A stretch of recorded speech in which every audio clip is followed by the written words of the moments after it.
कैसे स्थित हुआ? कहते हैं एक व्यक्ति था तारुका, तारुका नामक था, और उसकी एक पत्नी थी तारुका और पति था दारुक।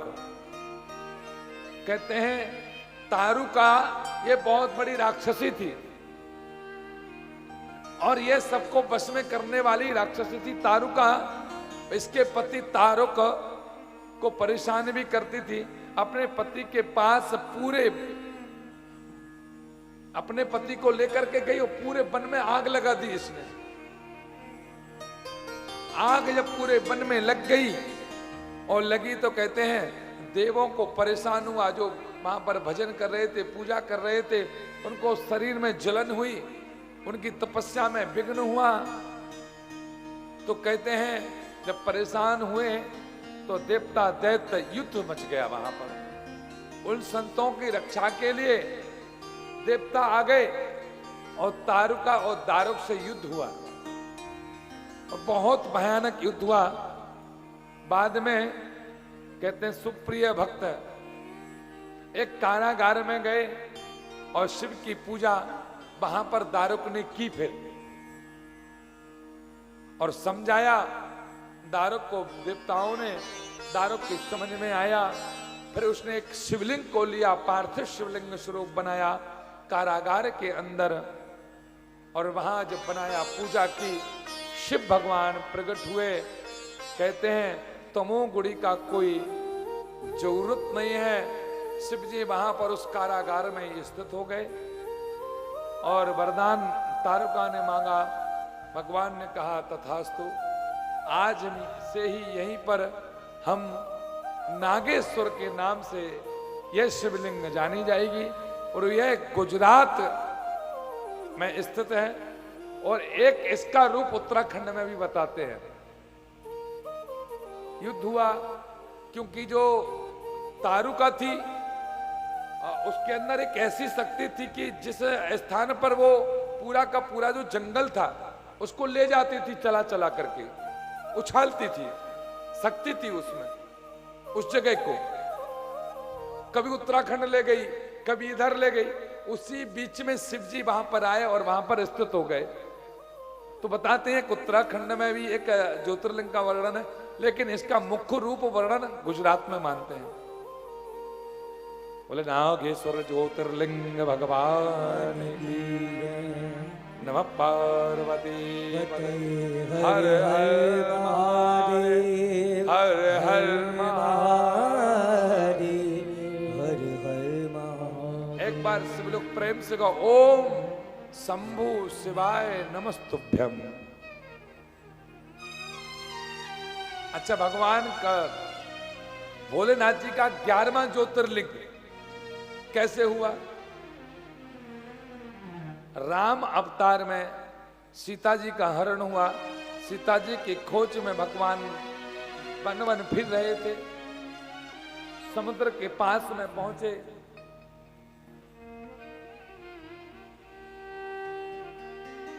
समुद्र के पास में पहुंचते हैं,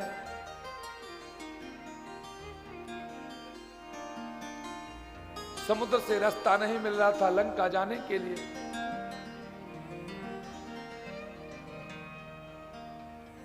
और जब लंका जाने के लिए कोई रास्ता नहीं मिल रहा था तो भोलेनाथ जी के लिए कहते प्रभु श्री राम ने याद किया।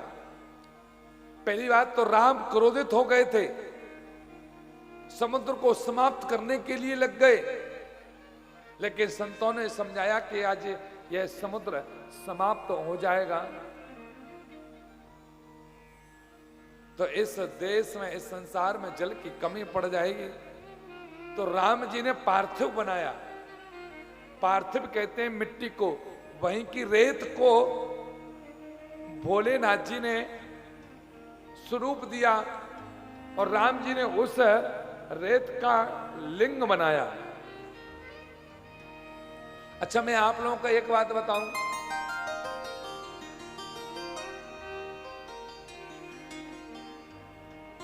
और भोलेनाथ जी ने अपनी कृपा मई राम जी पर की। अच्छा देखिए, आज यहां पर भोलेनाथ जी राम जी के हृदय में बसते हैं और राम जी भोलेनाथ जी के हृदय में बसते हैं। तो राम जी ने वहीं की समुद्र की रेत को एक शिवलिंग बनाया, मिट्टी के शिवलिंग बनाए। यहां पर एक बहुत अच्छी बात आती है, इस शिवलिंग की पूजा कराने के लिए स्वयं रावण आया था। गर्ग संहिता में लिखा हुआ है, रावण सीता का हरण करके ले गया था, लेकिन रावण इतना बड़ा विद्वान था, तीनों लोकों में सबसे बड़ा विद्वान था। तो ऐसा भाव आता है कि रावण स्वयं सीता को लेकर के आया था। जब शिव जी की पूजा हुई, जब उस ज्योतिर्लिंग की स्थापना के लिए स्वयं रावण आया था और सीता को लेकर के आया था, क्योंकि बिना पत्नी के कोई अभिषेक, कोई पूजन नहीं होता। तो रावण जानता था कि राम जी ने मुझे याद किया, तो स्वयं पत्नी को लेकर के, सीता को लेकर के रावण आया था। और भगवान ने, राम ने उसका ज्योतिर्लिंग का नाम रखा रामेश्वर। वह ज्योतिर्लिंग स्वयं राम ने स्थापना की, शिव जी के रूप के लिए स्वयं राम ने स्थापना की, इसलिए वह रामेश्वर ज्योतिर्लिंग नाम से प्रसिद्ध हुआ। और रावण सीता को लाया था, तो सीता को भी बाद में रावण ले गया। अच्छा, रावण को सोने की लंका कैसे मिली पता है आप लोगों को? अच्छा एक बात बताइए, लंका को किसने जलाया है? किसने जलाया लंका को? जोर से बोलिए। हनुमान जी ने नहीं जलाई। लंका को हनुमान जी ने नहीं जलाई। अच्छा एक बार, लंका में हनुमान जी गए तो हनुमान जी की पूंछ में सबसे पहले आग किसने लगाई बताइए? पता चल जाएगा किसने जलाई लंका। इसका वर्णन आपको कहीं टीवी सीरियल में नहीं मिलेगा, ओनली मात्र एक जगह मिलेगा, वो भी रुद्र संहिता और रावण संहिता में मिलेगा। विस्तार से बताते हैं क्या हुआ। पार्वती के एक मन में एक विचार आया कि मुझे बहुत बड़ा महल बनवाना है और हम कुबेर हमारे साथ में है और हमारा महल पर्वत पर है, कोई रूम नहीं है। तो पार्वती ने सपने में एक देख करके, कहते हैं एक महल बनवाया, एक लंका बनवाई, सोने का बनवाया। अब सोचा भोलेनाथ जी ने कि इसका गृह प्रवेश कराना है, वास्तु पूजन कराना है। तो पार्वती ने भोलेनाथ जी से कहा कि इस संसार में सबसे ज्यादा विद्वान कौन है, उसको बुलाओ। रावण आया, बढ़िया गृह प्रवेश हुआ, पूजन हुआ, वास्तु पूजन हुआ। और भोलेनाथ जी ने कहा रावण से मांगो ब्राह्मण देवता क्या लेना चाहते हो। और भोलेनाथ जी देवी देते हैं भाई। रावण ने कहा देना चाहते हो? बोले हाँ। बोले जिसका गृह प्रवेश कराया है वही दक्षिणा दे दो। लंका ले ली। पार्वती जी कहते हैं अच्छे भोले हो तुम, सोने की लंका तुमने रावण को दक्षिणा में दे दी। फिर चलो कैलाश पर्वत पर रहेंगे वहीं तुम्हारे साथ, तुम तो भूत बावन भोलेनाथ हो ही, तुम भी जंगल में रही हो, तुमको जंगल में मंगल मिलता है, तुम्हारी पत्नी भी जंगल में ही रह रही है, कोई घर नहीं, कोई रूम नहीं, मृगशाला को पहनते हो, कोई श्रृंगार नहीं है। और तुम्हारा श्रृंगार भी अद्भुत है भोलेनाथ जी, कानों में कुंडल तो बिच्छू के कुंडल बने हुए हैं, अद्भुत रूप भोलेनाथ जी का। अच्छा एक बात, लंका, अच्छा सोना है, सोने को जलाओगे। यहां पर लंका का दो वर्णन आता है। लंका दो प्रकार से जली और जलाई किसने वो मैं बताता हूं। हनुमान जी की पूंछ में आग लग नहीं रही थी, नहीं लग रही थी ना, बहुत देर हो गई, लगती नहीं थी, पूंछ हिला देते थे, राक्षसों को पटक देते थे।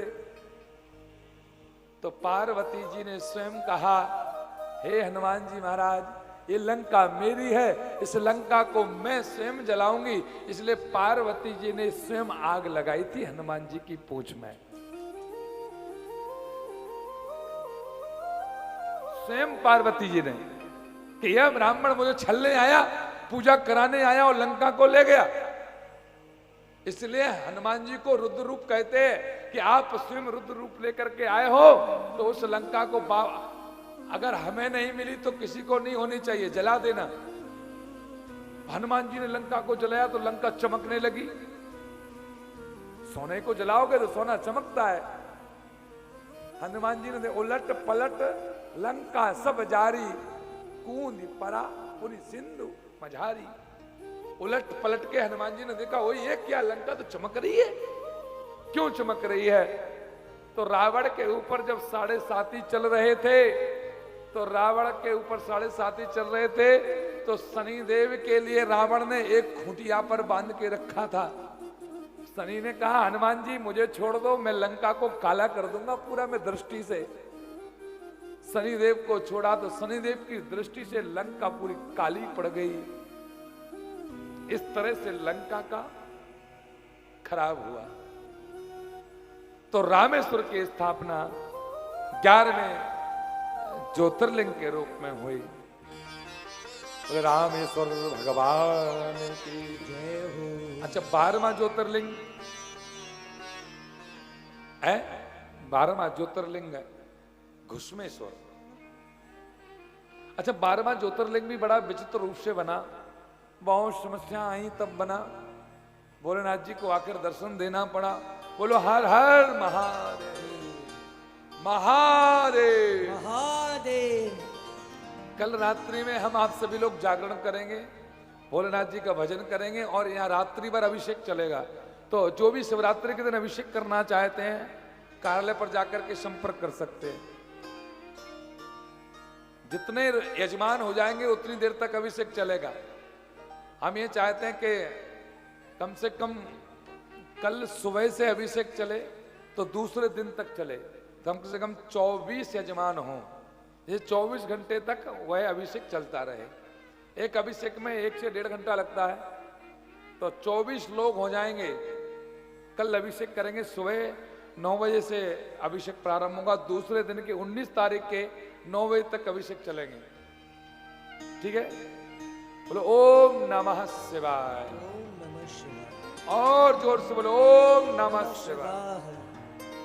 तो 12वां ज्योतिर्लिंग दक्षिण दिशा में एक सुदेहा स्त्री है, इनके पति सुधर्मा।